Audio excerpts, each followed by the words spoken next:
I think a lot more entrepreneurs came in, and with liberalization, we have seen more and more families coming in to this business and continuing the business in a sustainable manner. No wonder that someone just said that still about over 80% of the businesses are run by family-owned businesses. We saw in most of the presentations, we saw that there was something called previous generation, current generation, and the next generation. Today, the nascent family business will not start at the point where the previous generation started. It has to start from where the current generation is doing business. So the challenges are many for the nascent family businesses, and they have to grapple with, they have to just hit the ground running. They have no time to even learn swimming. They're thrown into water and they have to start swimming. And one of the challenges is equity. You cannot start really small.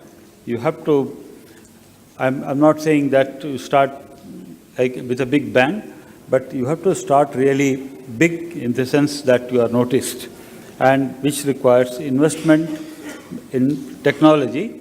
Mr. Satish mentioned this, that in today's business, technology plays a very big role, and technology costs. I think a large portion of the equity is consumed by technology. So, how do these nascent family businesses source money apart from the equity that they bring? Obviously, some of these companies have to prove their worth, and after which, the banks and some of the private equity players would chip in with money, but that takes some time. And in the current scenario, where the banks are actually have gone into a shell, it would be really a challenge for the companies to raise the kind of money their business requires. But I will leave that to the experts. I think while I sound a note of pessimism about raising money, but I'm sure Ramki, when he comes here, is going to say, elementary, Watson, elementary. So I'll hand it over to Ramki.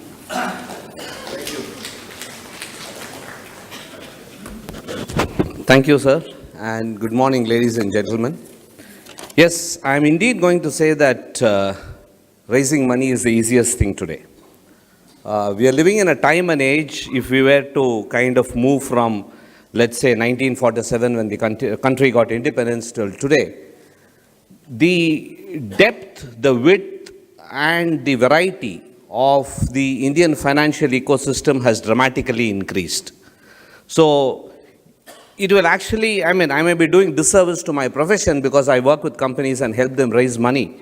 So I'll be doing great disservice if I were to say it's so easy to raise money. But the fact is, for the right businesses, whether it is family owned or startup, raising capital is not a challenge. The question really is, the operative word is right businesses. So very often people find themselves on the wrong side and then continue to keep lamenting that raising money is so difficult. So the question is not about whether it is easy to raise money or difficult to raise money. I think the question has been turned on its head, and the question is about business model and the relevance of the business model to today's time and age, and whether it is finding favor with current investors or current financiers, and where does it stack up. But the fundamental point is, I think there's a lot of money around the place, and raising money is not difficult at all. So what I'll try and do over maybe the next 15 minutes, Vijay Kumar, if that is the time allotted, to broadly divide it into three parts. I will try and talk of, and none of it is rocket science, so it's all very, very fundamental home truth, but just to try and put it in some context and in some perspective. The forms of money that is available to any business. The topic said nascent family business, and there's a bit of an oxymoron there. If it is nascent, I don't know how it can be family business, but nevertheless, I'll stick to the topic. So, the forms of money that is available. The second is some statistics as I talk through the various types of money in today's context. Maybe I will pepper it as I am talking through it with some examples from things that we can relate to in the nearby ecosystem, preferably South Indian businesses which have kind of, adopted some of these things. And then I will try and share some perspectives on what the key considerations are that entrepreneurs and families should bear in mind as they look to raise money. Because very often they find themselves boxed in into a difficult situation because they have probably not thought through some of these elements when they went about raising money. So, the fundamental forms of financing remain the same. There is equity, there is debt. Equity is something which is shareholders' money, and debt is something where you have an obligation to repay. And in between this continuum, you may have fancy terminologies. You may say mezzanine debt, you may say venture debt, you may say structured debt. All of that are just structures built around something where you continue to have an obligation to repay what you have taken. So there is a form of money where you don't have to give it back. It creates value. And there is a form of financing where you have an obligation to give it back. Not only give it back, but also pay a certain fixed agreed quantum of return on that capital. So that is debt. So I will just box it and try and keep it simple. As I go along, I'll try and make it complicated. But for starters, there is equity on one side, which is shareholders' money. There is debt on the other side, which is money which you borrow from somebody, which has to be returned. Right? Fundamentally, that's what it is. Now, both of that is available in abundance. The country raised about 30-odd thousand crores from the initial public offers in 2018-19. It was a drop from something like 98,000 crores that we raised in 2017-18. And as somebody who has been involved in raising money for close to 30 years, I can tell you, I can submit to you with all humility that I have raised money for companies for a royal amount of 1 crore from the Indian public markets, right? And today my team refuses to sign up a mandate if they don't get a fee of 3 crores. So you can see the stark difference as to where the size has exploded. So size, as Mr. Acharya alluded to when he was making his opening comments, has become extremely critical. You have to think and think big, and money is available for that. So I don't think that is an issue. It is the ability of the manager to think big and kind of build on that, right? $33 billion of money was invested in the last calendar in private deals. $33 billion of private equity VC investment flowed into the country. An equal amount of $32 billion was taken out by investors. So you're seeing a momentum. You're seeing money come in, money create value, and money being taken out also. So there is buoyancy in the market. It is not only money coming in and people are getting stuck. Money is coming in and money is also being taken out. And some of these are very, very large deals.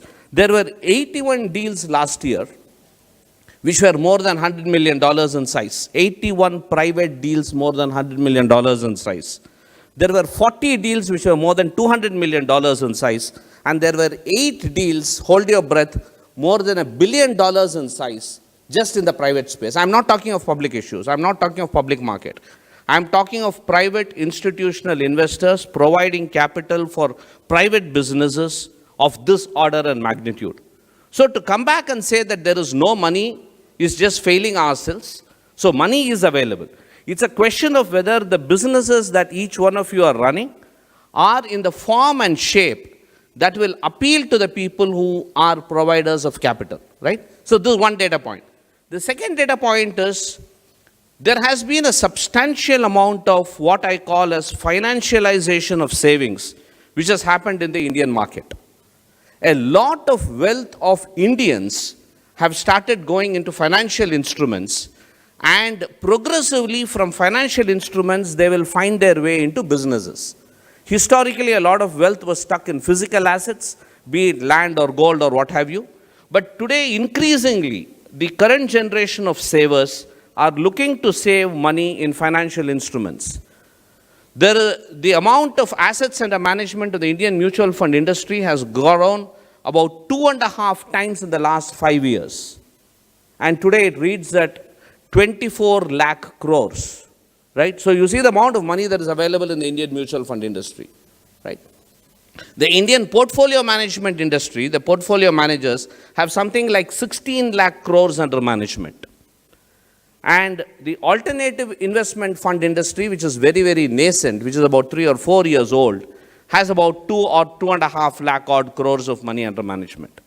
So the point is, there is a lot of domestic money which is also getting channelized and trying to find its way into businesses, because ultimately they all have to get into productive businesses. They have to finance productive businesses.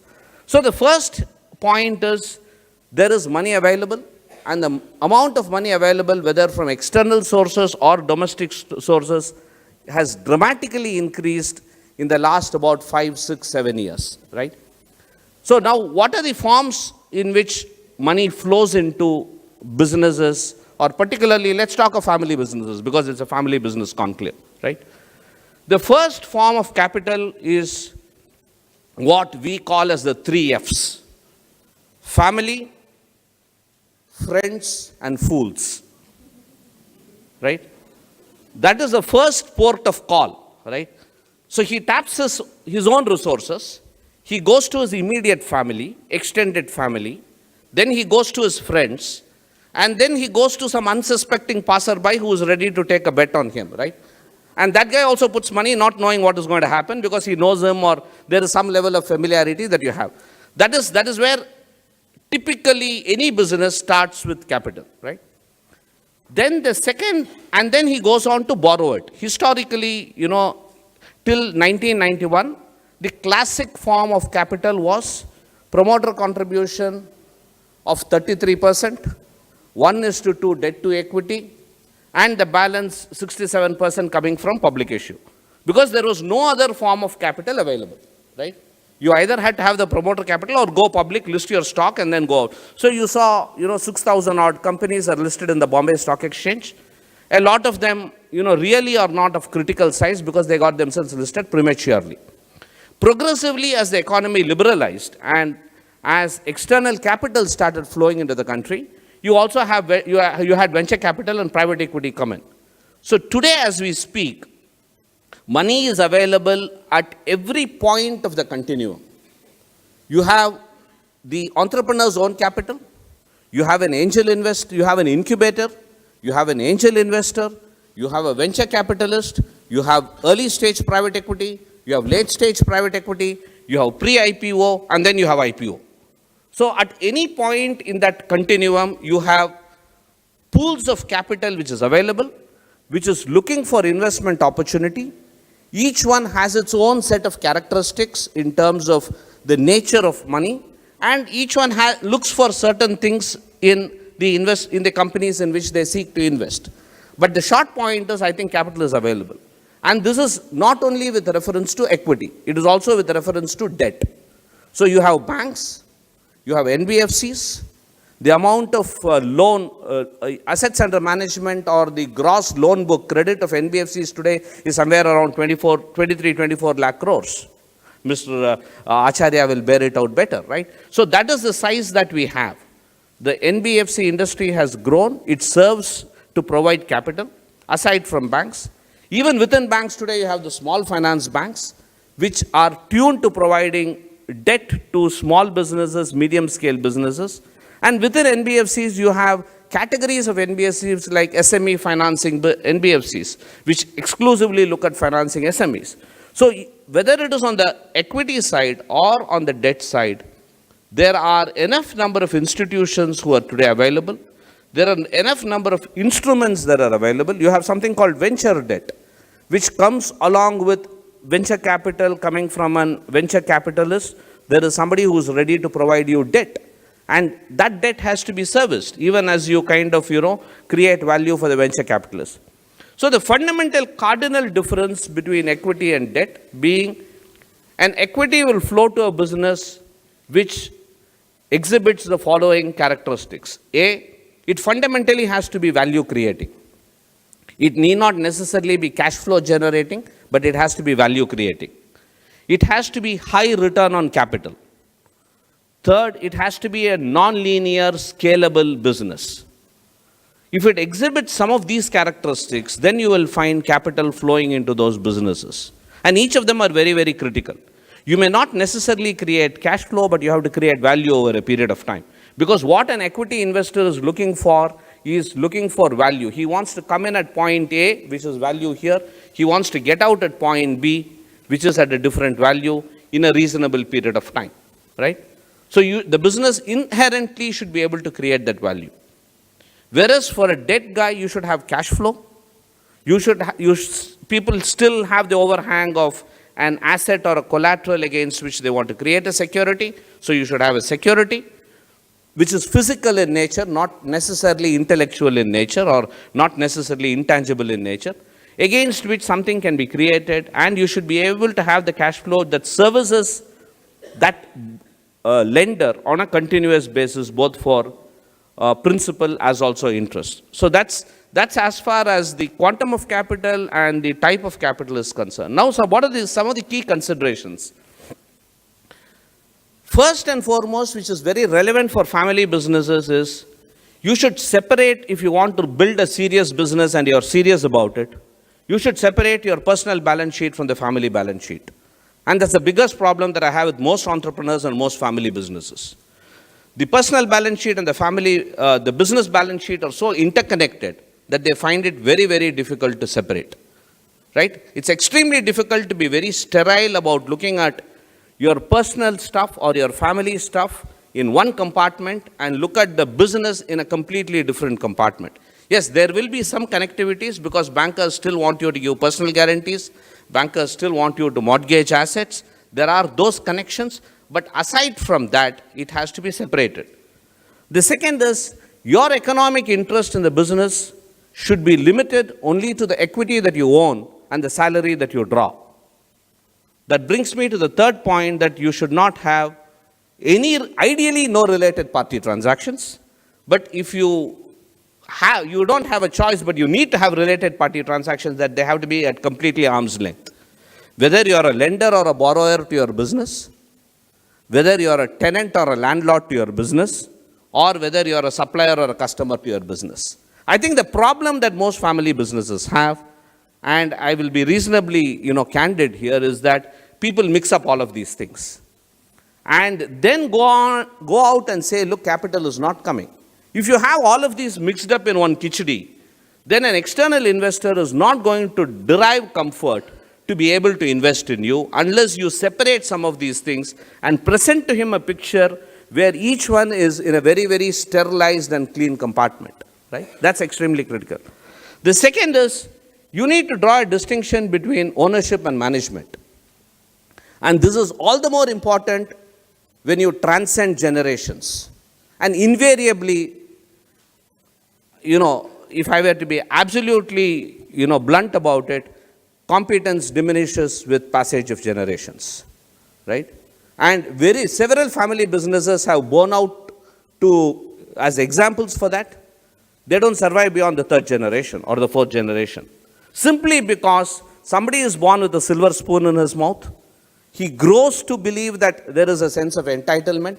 He is not as committed or as passionate about the man who started that business because the man had nothing and he had to do this to make a success out of it.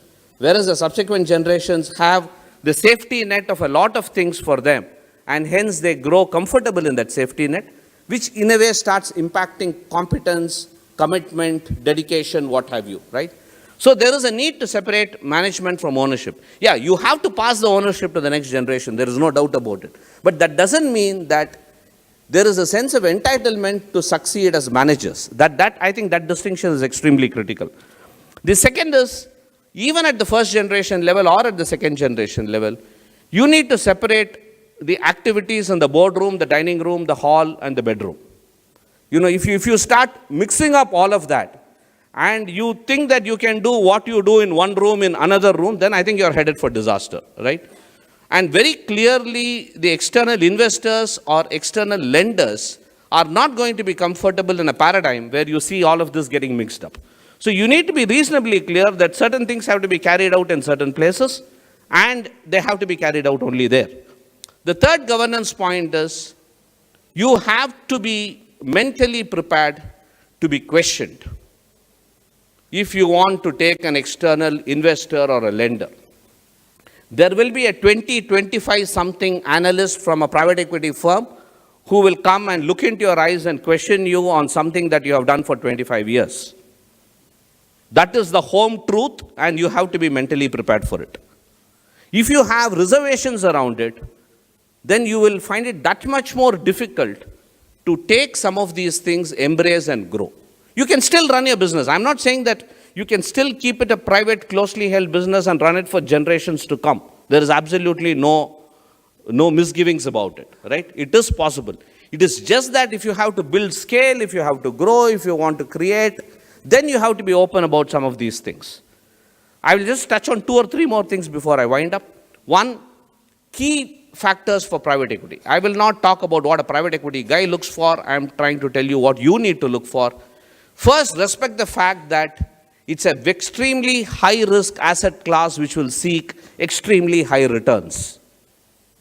So don't go and tell him that I will give you 8, 9, 10%. He is looking for 25% compounded return over the investment horizon. Look back at your business and see whether you can generate 25% compounded return given the nature of your business. If you can't generate 25% compounded return, don't even have that conversation. You're going to have problems, right? Second, respect the fact that he needs an exit within a defined period of time. You may want to run this business, pass it on to your children, grandchildren, great-grandchildren, and, continue to keep running. He is not interested in any of that. He is very clear that in a 3, 5, 7-year period, he needs to get out. You can take him out either by taking your company public, by, getting another investor to take him out, or by selling your business. You should be mentally prepared for all of this. And as they say, a private equity is a marriage with a divorce clause written in it. So you have to be very clear that at the end of that period, the guy needs to get out, right? So that's extremely critical. And he is going to come and, knock at your door for that. So there is no 2 ways about it, right? And the third critical thing is, he will seek rights. However much you may portray yourself to be Mahatma Gandhi, he will suspect that you are going to be doing something behind his back. He will want to protect himself contractually by seeking a set of rights, right? Those rights could be governance rights, those rights could be minority protection rights, those rights could be exit rights, or a combination of all of these things, right? But the fact is, he is going to be seeking rights because as a minority investor, particularly in a country like ours, it is extremely difficult to have his interests protected, and it's not going to be easy. So he is going to be seeking rights. So before you go and reach out and try raising capital, be very clear in your mind. There is no point getting into it and then, cribbing about it, saying that, look, this is not working for me, or these are challenges. You are better off being private, right? I mean, you're running a nice business, you're generating money, you can happily continue running it. Why get into this trouble? You can remain where you are, right? The other thing about families and when you raise debt is be very, very clear, particularly when you're multi-member families with 2, 3 brothers, or with 2, 3 brothers with 3, 4, 5 children. Please be very, very clear as to where the security and assets lie. Because particularly the way the country is going, if IBC takes its full form and shape in course of time, after we get over all the initial settling and teething issues, assets are going to be, people are going to go behind it, right? At that time, you cannot have, you cannot be having public disputes about who owns what, right? So it is important that you ring fence some of these things and be very, very clear before you borrow, and borrow with moderation. Because a lot of problems that we are seeing today in IBC is because of businesses that have gone and borrowed beyond what the businesses can support, right? Projects are not going to be easy to execute. They will take time. There will be delays. So please be mentally prepared and borrow with calibration, and be clear about where the assets are going to lie and where cash flows are going to generate. And also be clear about what are the family's needs of cash flows, right? If you have 4 spendthrifts who are seeking for a holiday every quarter in your family, please be very clear about it, right? I'm not saying they should not have it, right? They are entitled to it, they can enjoy that. But be very, very clear that, look, for my, the second son of my third brother, I need to write 5 crores per month because that is his lifestyle.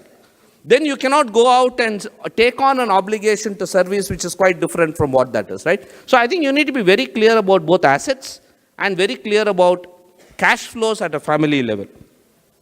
And the related point is economic value or cash flow gets generated out of what you do with assets and not by the assets themselves.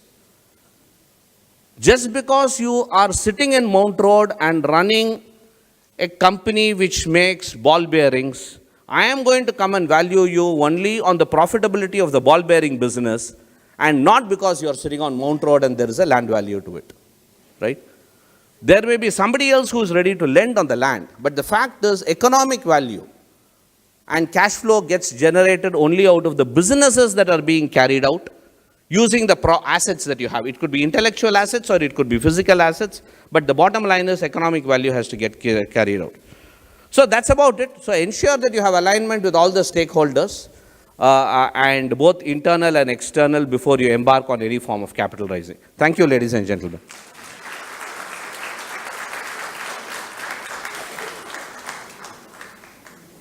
So I told you he'll make it elementary. More than that.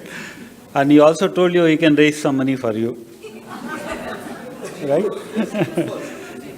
I think what came out from Ramki's presentation was, apart from equity, what you need to invest in your business is integrity.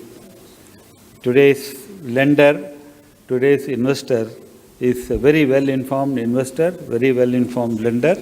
And of course, IBC he mentioned in passing, but that's the biggest danger staring at any faltering company. But so anybody who lends money or anybody who invests equity in your company, he looks at your integrity. So it's very essential that you function, you bring in a tremendous amount of integrity to your business when you get noticed by the market, and then there will be investors queuing up outside your office.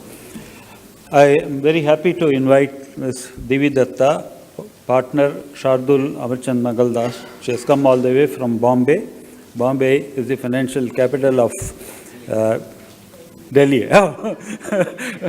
So I think she will bring a lot of insight to this subject from her experience with dealing with the family-based companies in Mumbai. Ms. Divi Datta.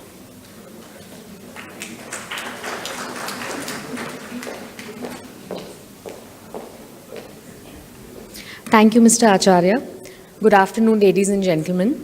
First, I think Mr. Ramki deserves a bigger round of applause. I don't think any of us could have explained the way he did in a much better way.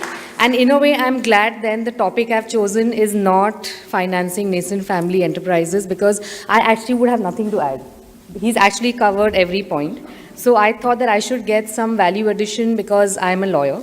So the topic that I've actually chosen, and I'm going to make it pictorial so you can actually see what I'm going to talk about. I'm going to talk about a lawyer's perspective. How family-owned businesses are growing, how succession planning actually ties in with family-owned businesses, how important that is, and what is a lawyer's perspective on that. Now, the reason I chose this topic, well, there were two reasons. One is, of course, because I am a lawyer. I'm basically a partner in the private client practice of Shardul Amarchand. The second is that because we work so closely with a lot of family-owned businesses, we actually have a perspective on what is their success mantra. What is it that actually makes them into such a successful business? And what are the challenges that we can actually see firsthand what they face? Like from a public perspective, we just feel, oh, they're born with a silver spoon in their mouth. They have all the cash at their disposal. They have 5 crores and the generations, third brother, son, all of them travel. But what we don't see is the hard work that they put in.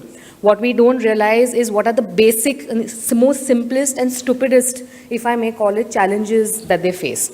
So actually, that's what I'm actually going to talk about. I think the financing part is done. So I think let's just, talk about a bit legal as to, what the challenges the family-owned businesses face and what is the succession planning that they're currently doing and what they need to do. Now, I think numbers is something we all know that India accounts for the third highest number of, family-owned businesses after US and China. And also the fact that among top 30 family-owned businesses in Asia, India actually accounts for 50% of that. So I think that is something we know. Now, let's come to fundamental is what do we know as a layman, what is a family-owned business? It's actually simply these 3 words: family, ownership, and business. It's basically owned by the family through multitude of generations. They have ownership interests in that family, as well as management, control, and business acumen. This is essentially what makes a family-owned business. In most instances, management and strategy comes through generational experience. I mean, you obviously will see now younger generations are going abroad to study. They get in their own perspective. They try to get into new lines of business. So that is also a reason why you see a lot of family-owned businesses which have actually survived and sustained. Certain examples, as we all know, are Reliance, Tata, Cipla, Godrej. I mean, all of these are popular family-owned businesses. But I also want to add that when we say family-owned business, it does not only mean large conglomerates. You'll also see your local kirana stores. You'll see your local grocery stores. They are also actually examples of very successful family-owned businesses. You will find that these even grocery stores are being run right from grandfather's generation to grandsons, great-grandsons. All of them will actually continue, and trust me, there is a great deal of success in them. It does not matter that it has to be a large organization spread internationally or nationally. All that matters is the ability to keep that business functioning and to keep that business growing, which in this day and age is extremely difficult. So we should actually appreciate the next time we go to our local grocery store, we should actually appreciate the fact that yes, that is one successful family-owned business. Now, this is what we feel. What has worked from them? Because we work closely with them, this is, from a lawyer's perspective, what we feel really works and what helps family-owned businesses to grow. One is elements of self-discipline. You'll be surprised. You may think that promoters just jet set all over the world, they have lavish lifestyles, but I should tell you, they actually sit in office or they actually work till 3 and 4 in the morning. For them, it's a passion. It's not a 9-to-5 job. We've had promoters who've left family weddings and flown back just to sign important documents. We've attended their family weddings to chase them to sign documents. But at the same time, I mean, what I'm just saying is that for them, at any given point of time, if decisions have to be made, they're always available. It will never be like, this is past my office time, this is my bedtime, this is my holiday time. You won't find that. Another thing is self-governance. You'll be amazed at the amount of effort promoters and other family-owned business individuals actually put in mental health, physical health, and emotional health. When I say mental health, that's also because mental health has become a huge, let's say, a huge problem in this growing generation. But that is also something where you'll find most of these promoters we see get up at 4 in the morning, they'll do yoga, they'll go to the gym, there'll be a lot of emphasis on personal and mental health, just so the fact that they can give their all to their business. Second, of course, this is actually a recent phenomenon, which is a good thing, is that promoters have now actually started giving up control. Initially, the mindset was really small, as Mr. Ramki also pointed out, that initially promoters were not willing to let investors come in, they were not willing to let investors get any amount of rights, but that is actually changing. Now you'll see that now promoters have actually adopted a broader mindset. They're willing to let go of control. They're willing to actually get in professional managers. They're willing to advise them. They're willing to get professional help to advise them how to make their business grow. Third is, of course, effective grooming of younger generations. I'm going to come to that in my next slide. I'm going to talk about a few success stories. But yes, this is most important. I mean, otherwise, I don't know, all of you all must have heard that age-old saying, the first generation sows, the second generation grows, and the third generation blows. So yes, I mean, that was something then, but I mean, I should tell you now when I come to the success stories, there are actually success stories of third and fourth generations doing really, really well. And this is only because they've been groomed, they've been given that opportunity to speak their mind.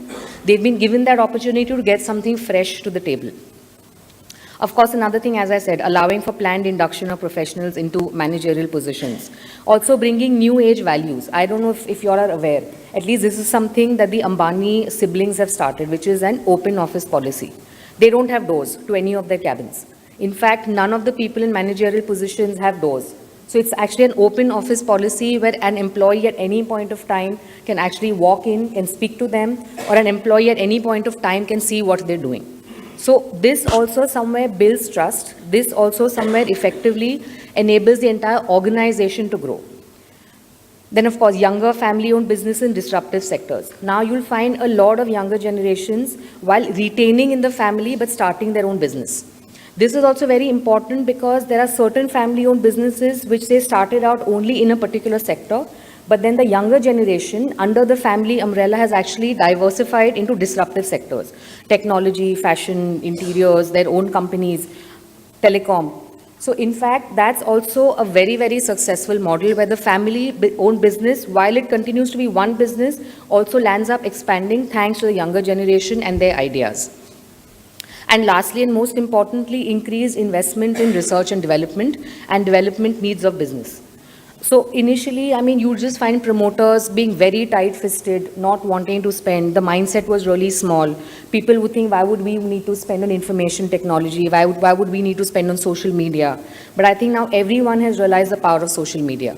Everyone has realized the importance of being on Instagram, the importance of being on Twitter, the importance of advertising in all of these, different platforms. So I think promoters are gradually also realizing that they need to spend on R&D and information technology, and that is also actually a very helpful factor in growing the business.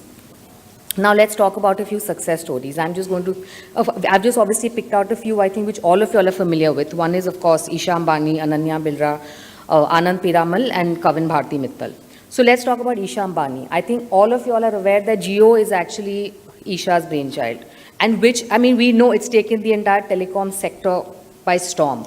I think almost 90% of us have at least one Jio phone. We may not have that as a primary phone, but now because of the incentives that Isha has actually thought about, it's brought about a revolution. My Airtel guys are so scared, they keep calling us, please don't lose the contract, we'll give you this for free, but aap Jio ke paas mat jana.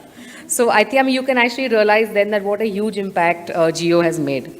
Of course, second is Hike. I'm not sure how many of you all are aware of Hike, but that is also a huge social media app that is actually very, very popular amongst generations. Third is Ananya Birla. I don't know if you all are aware of Swatantra. So Ananya has basically started her own microfinance company where she actually helps rural women, in basically getting money, and now she wants to expand that. And lastly is Anand Piramal. Anand Piramal is interesting not only because he's married Isha Ambani, but it's interesting because at one point of time, the Piramals were never into the realty business. It's only when Anand came into the frame and Anand started buying large parcels of land was when Piramal actually got a realty arm. So these success stories actually make you realize that it's really a good thing. The third and fourth generation is actually growing and not blowing compared to popular beliefs. Now let's come to succession planning. This was how we thought family-owned businesses grow and what actually helps them. I'm going to talk about succession planning, and then lastly, I'll talk about what are the challenges that we think they face. Now, when I talk about succession planning, and the reason why it's so important is because it's very important in this day and age to keep wealth within the family.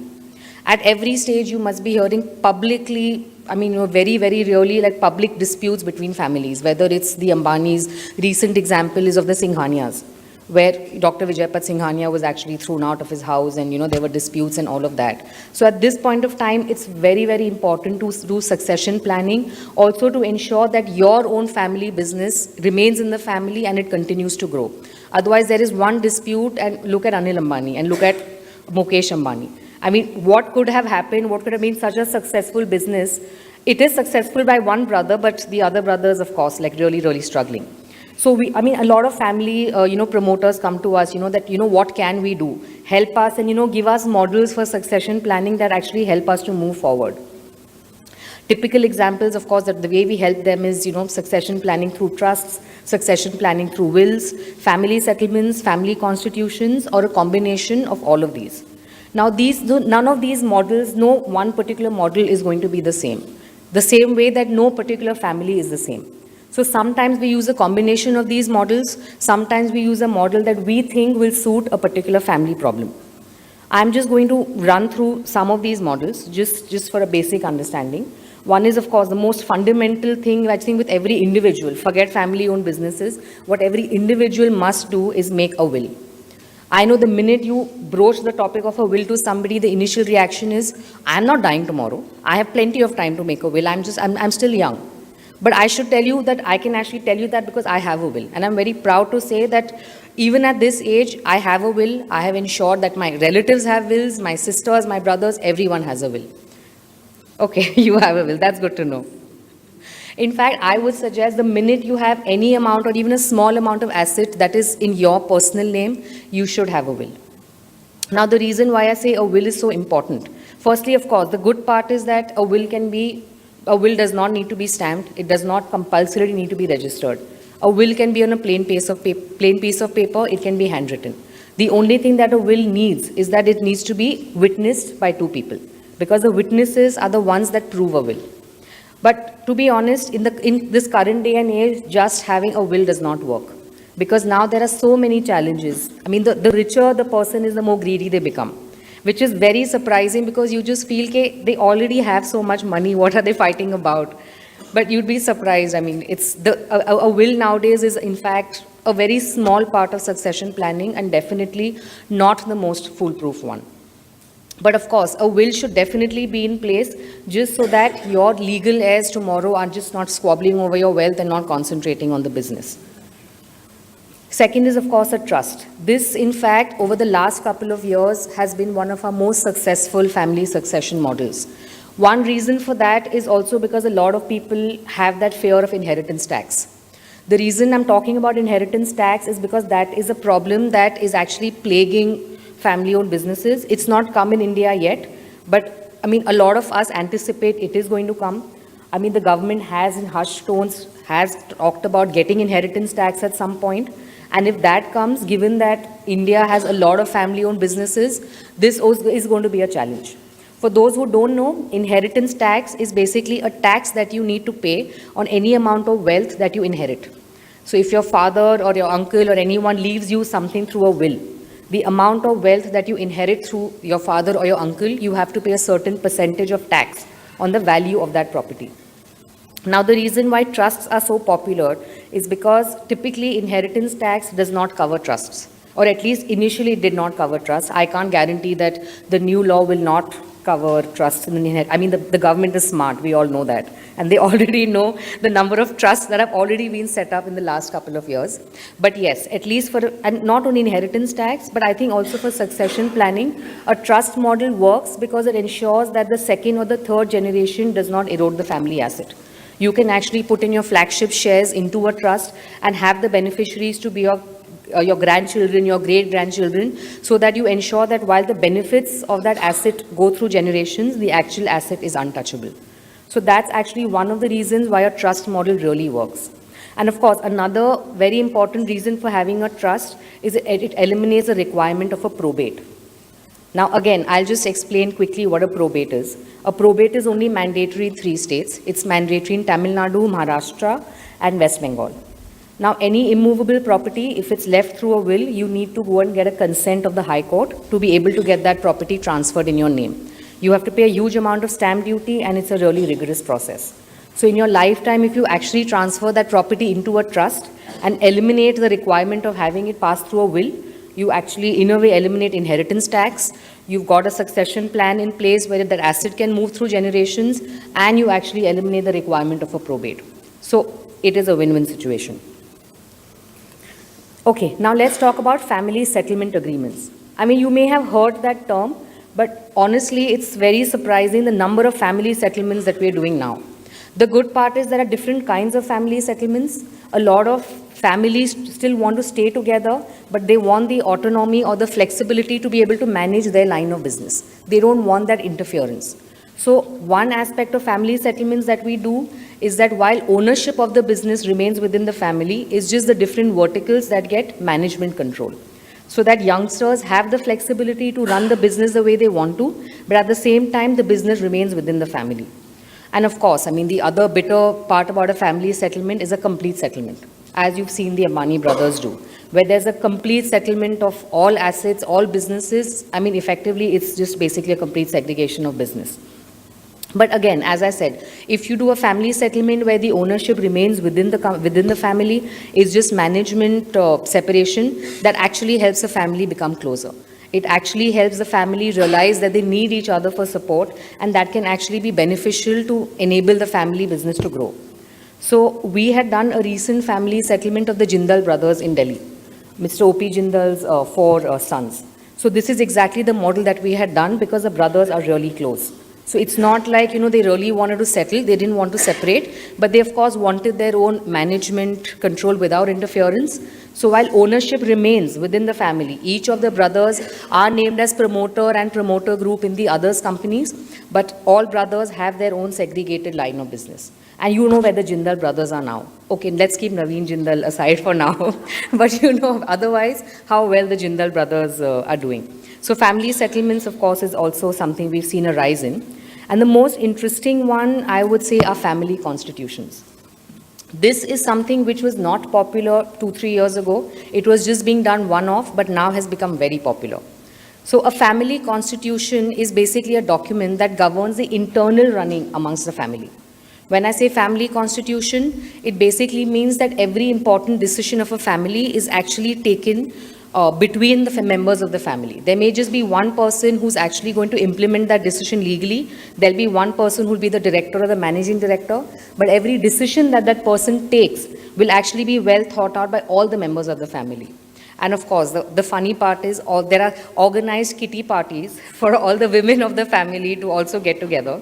There are organized vacations. I don't know about 5 crores, but yes, there are organized vacations, where all members of the family actually go and, just spend some time. So family constitutions are actually very, very popular in this day and age because actually the internal governance of the family is there.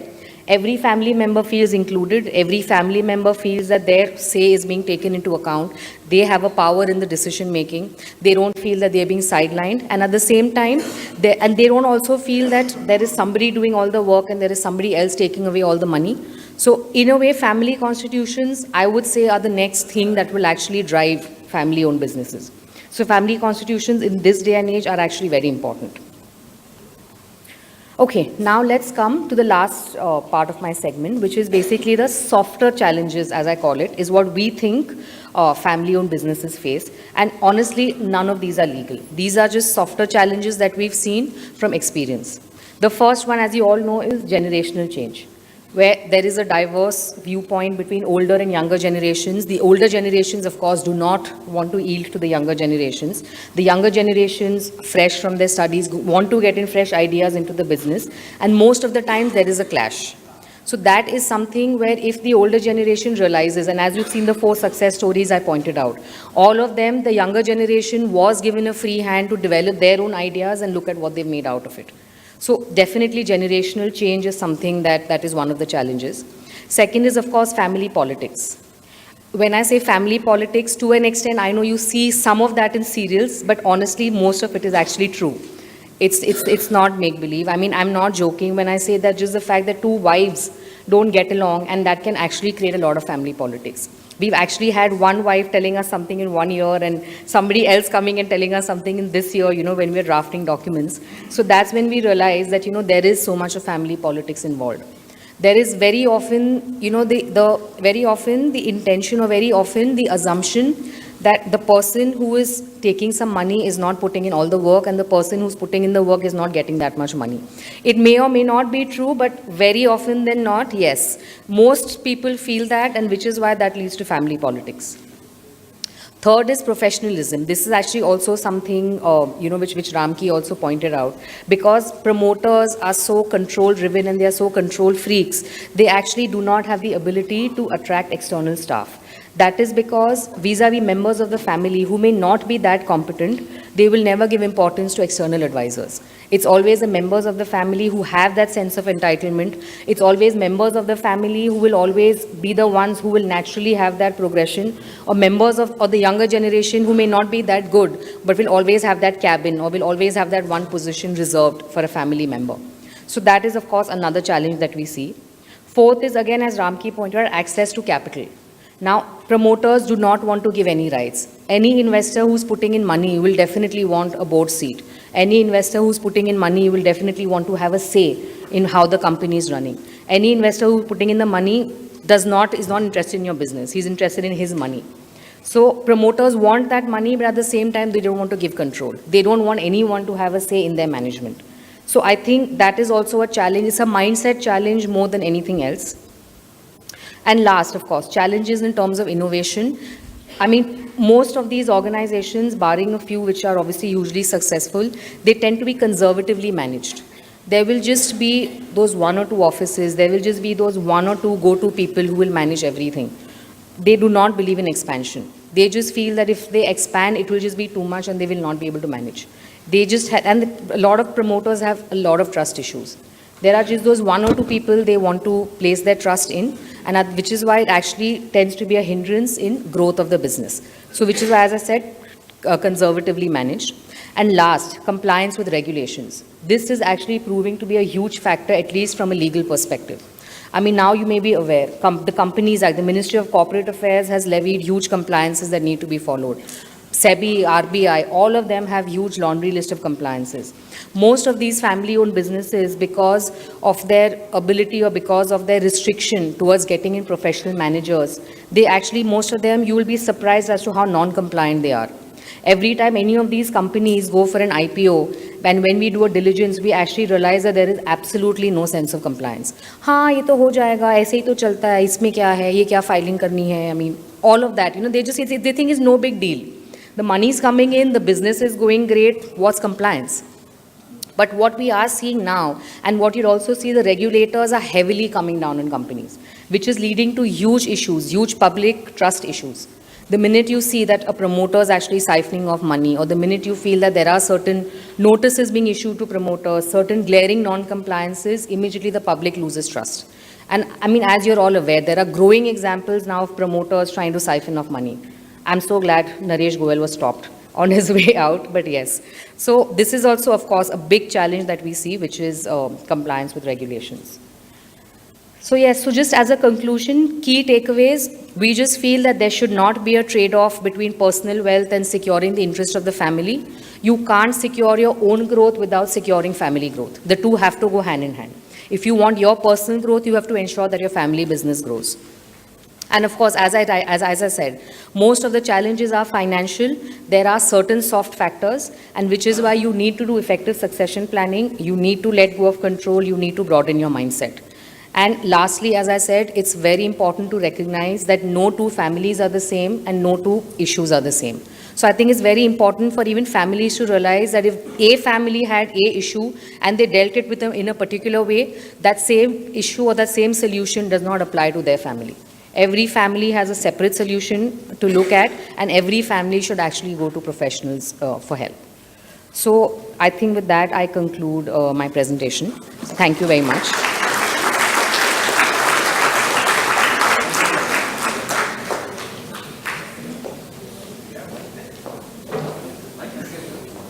It's okay.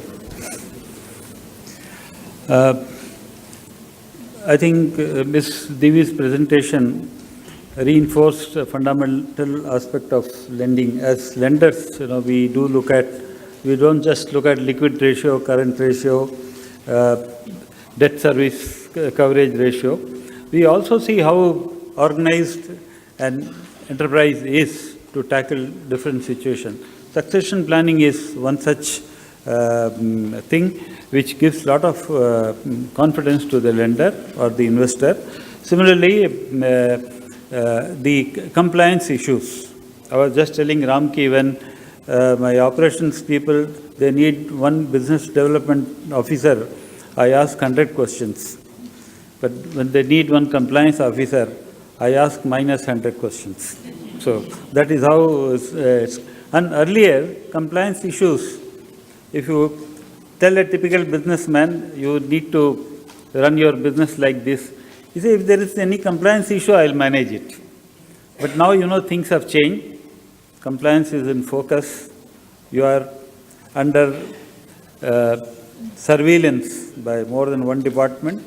And I think at the end of the day, any business, what you want is not just dividend or return on investment, you need peace of mind. So compliance, a compliant organization gives that peace of mind. And I firmly believe that the organizations which believe in this, their employees do not leave with office in their mind. I have received only one question. I think the crowd must be having many questions for Ms. Divi, but they must be wondering that there might be a bill at the end. But I think she is here. You can make best use of, she has provoked enough thoughts. So there is some time while I read out The other question, now there is a question for you also. So I will give the questions to the respective panelists and I'll ask them to answer. The questions can keep flowing. We have some time. Thank you.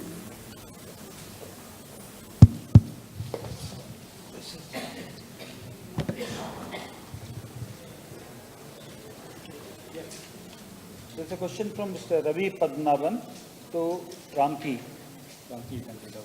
Yeah, the question is about the depth in the debt markets and how reliable are ratings post ILFS.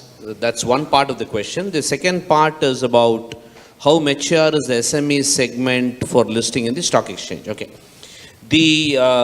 I think that we have been talking about the depth of the Indian debt market ever since I started working. And we have tried to bring in some depth into the Indian debt markets, but I think it's been moving in an extremely slow pace. I'm only inclined to believe, and this is my personal opinion, that we have come to a time in the evolution of the debt markets where I think because of the confluence of two or three things. One, increased amount of money getting channeled to financial instruments, as I was mentioning earlier.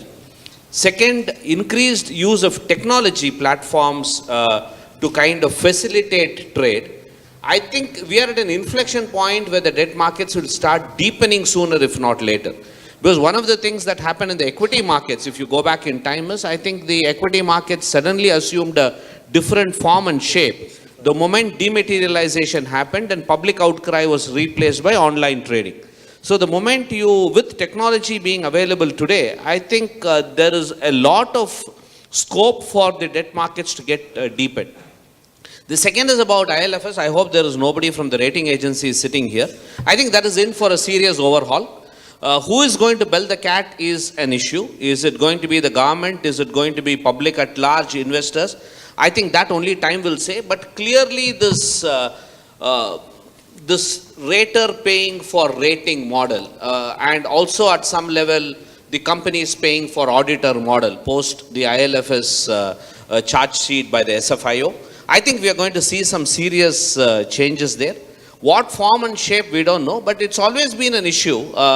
And it's also to do with the amount of information that while it is easy to blame the rating agencies and so on, it's also a question of how information flows and, the whole conflict of interest and how people manage conflict of interest at their end. But suffice it to say that it is going to change. SME exchange, I'm personally not a big fan of the SME exchange because it probably doesn't have the rigor and the intensity of scrutiny that the main board has. But it is a form of capital, source of capital for companies. So to that extent, it is there. In my eyes, and I should qualify it by saying in my jaundiced or prejudiced eyes, I would tend to always suspect a company which goes and lists an SME exchange because the first question I will ask is why is a private equity investor not investing in that company, right? Because, there is greater transparency, greater governance, greater robustness in the business model if it goes through the private equity route. And why would somebody want to go and get himself listed prematurely and then go up the learning curve of maturing into the main board over a period of time. But that's a very, very personal view. So there is a market out there, and as businessmen, if you're looking to raise capital and if that can be underwritten, then I am sure you should try and explore it. Thank you. There is a question from Mr. Ram Chabria to Ms. Divi Datta.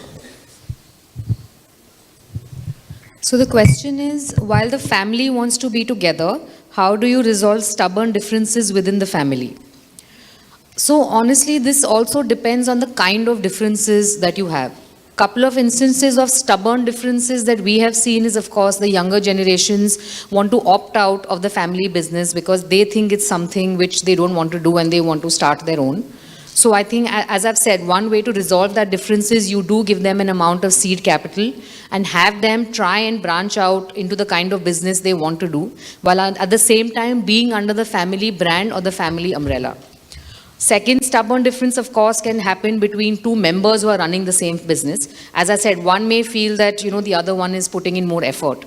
And, one may feel that, while I'm putting in more effort, the other one is making more money. But I think that also, as I said, there should be a clear demarcation of responsibilities that, you handle this aspect of the business, I handle that aspect of the business. One way to manage that would be is that what you make is what you take. So, as I said, there are differences. I mean, depends on the set of problems. Another, and lastly, I mean, if differences cannot be resolved at any cost, then maybe yes, you can go for a family settlement, but you can go to a settlement where you remain together, you have ownership in each other's business models or business vehicles, but at the same time, you give each other enough flexibility to run your own business and not feel, that the other person is interfering or the other person is doing less, and that will also prevent ego clashes. I mean, if Mr. Chabria can elaborate what kind of differences, maybe I can give you a better answer, but differences can actually be many. So it will really depend on, what kind of difference, because honestly, no two family issues would be the same.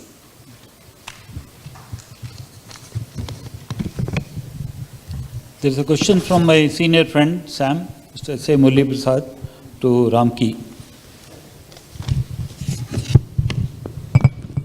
The question is about seeking my comments on the recent issues about pledging of promoter shares and which way the promoter should go. Sir, I think essentially most of these pledge situations have been because the promoters have one business which probably is doing well and is reflected in the stock price of that particular company. And they have at some level got themselves into other businesses which don't seem to be promising the kind of value creation or cash flow as the principal business is kind of focused on or is able to generate. So they have tried to use the value generation potential of their principal business by going and pledging with mutual funds and try to fund the money that they are raising as equity for their other businesses. I think this is the broad structure which seems to have played out in most of these cases. And unfortunately, what has happened is when there is a meltdown in the stock price of the principal business, the pledge gets invoked. And because you don't have the cash flows to kind of support that, the invocation of the pledge, you let the pledge kind of get invoked, and the stock, the moment the guy who invokes the pledge starts selling, the stock further starts coming down because they are fundamentally, there's only a certain amount of liquidity that the market can absorb. So I think the issue here is one of, I think, imprudent financial planning, because they really did not see the eventuality that the pledge will get invoked, and they did not have the cash flows to support an invocation of pledge. Everybody and every entrepreneur is an optimist and an eternal optimist. So he probably saw the stock price going only one way. He probably did not anticipate that the other businesses which he has funded by borrowing will take longer to kind of fructify or start generating money, and they seem to have got themselves into a problem. There is also a share of blame that the institutions have to take, and I think that is very critical, whether it is the rating agencies or the investors, because some of the fundamental questions that one should have asked around where are you going to service it from were probably not asked, because we are increasingly seeing in the lending business a particular type of lending which is emerging, which is called event-based lending, as opposed to cash flow-based lending. Right? People are going out and giving money to borrowers on the assumption that a certain event will happen in a particular point of time.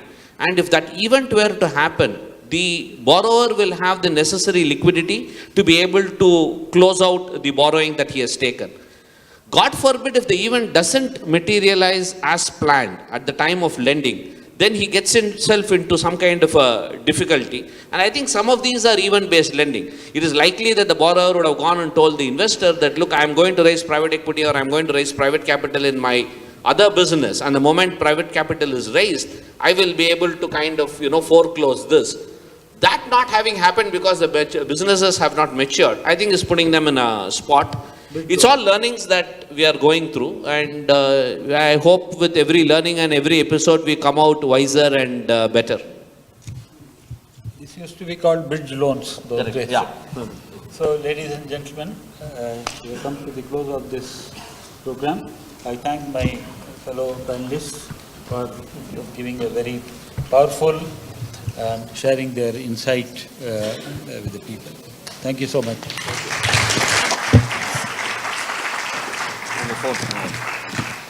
We record the session. I request the chairman of the session, Mr. Srinivas Acharya, to kindly present mementos. Ladies and gentlemen, before you leave, couple of announcements. We have lined up very interesting post-lunch sessions. Special session 3 will be on ensuring family legacy, multiple family offices, wherein we have Mr. Pramod Kumar of IIFL Wealth Advisors India Private Limited, Mr. Suresh Ramanujam and Krish Srikanth, who will be the distinguished speakers. And we also have a very interesting panel discussion on winning strategies for family business, wherein we have Mr. Irshad Ahmed, of Managing Director of Farida Group, Mr. Krishna Chaitanya, partner Ernst & Young, Ms. Archana Das, Head Ascent, who's come all the way from Mumbai. They will be sharing their thoughts on winning strategies for family business. So these are the two interesting topics post-lunch. We will now break for lunch and reassemble for the post-lunch session at 2:15. We've organized a great lunch for you. Please join us for lunch. Thank you very much.